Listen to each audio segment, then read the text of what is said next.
So for as long as I can personally remember me being a comic book fan, specifically when I first got introduced into the X-Men with the 90s TV series, of course talking about the cartoon that was on Fox Kids, I've always wanted to see one particular villain come to the screen.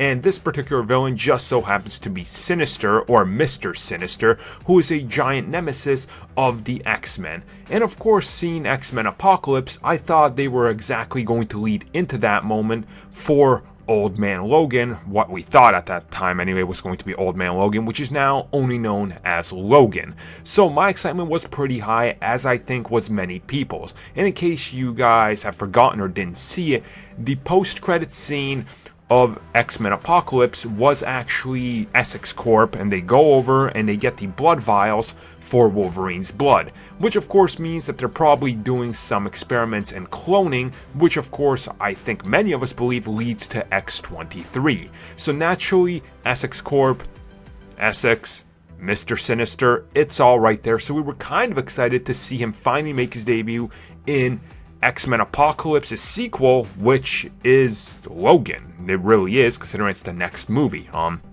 But the director has actually come out and said that we're not going to get that Mr. Sinister is not actually being used in the movie.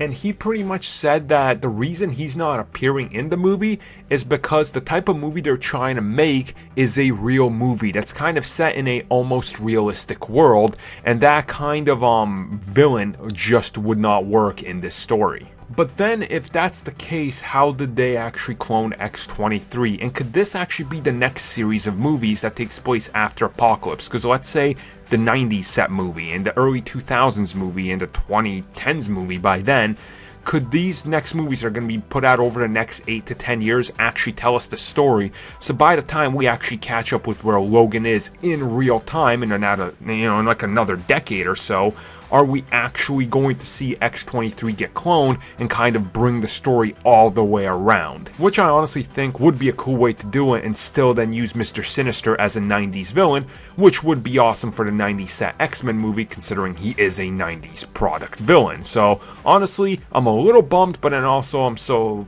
kind of excited to see him take on more X-Men than just Logan himself. But you guys let me know your thoughts on this, and are you bummed about it?